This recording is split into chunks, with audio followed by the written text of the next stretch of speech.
लोक भेंडीच्या बटाट्याच्या याचे फिंगर चिप्स करतात. आपण भेंडीचे फिंगर चिप्स करूया, का नाहीतरी फिंगर लेडी आहेच आहे ती ना, मग आपण तिचे फिंगर चिप्स केल्यासारखं करूया.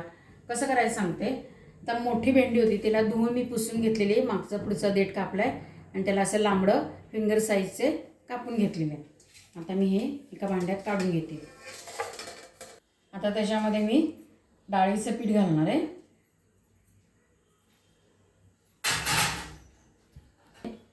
आता त्याच्यात आमचूर पावडर घालणार आहे किंवा चाट मसाला, दोनपैकी जे एक असेल ते घाला. परत आलं लसणाची पेस्ट किंवा आलं लसूण मिक्सरमधनं काढून घातलात तरी चालेल. त्याच्यात थोडंसं मीठ घालायचं आहे, कारण आमचूर पावडर आंबट असते. परत पेरी पेरी मसाला जो आहे तो घालते. ह्याच्यात तिखट असतं आणि मीठ पण थोडंफार असतं. आता ह्याच्यामध्ये मी थोडंसं धनजिऱ्याची पावडर किंवा गोडा मसाला घालणार आहे. थोडीशी हळद घालते. आता मी हे सगळं मिक्स करून घेणार आहे.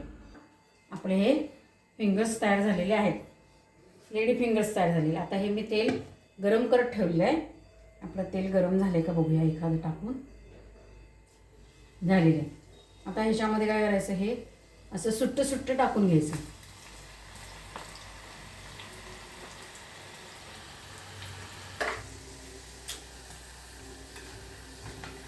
हे आपल्या अशा पद्धतीने भेंडीची भजी, थोडक्यात डाळीच्या पिठात केले की नाही आपण भेंडीची भजी, पण एकदम कुडकुडीत झाली आहे बरं का, मस्तपैकी झालेली आहे. कोणी ह्याला फिंगर चिप्स म्हणतं, कोणी ह्याला भजी म्हणतं, कोणी ह्याला कुरकुरीत भेंडी म्हणतं.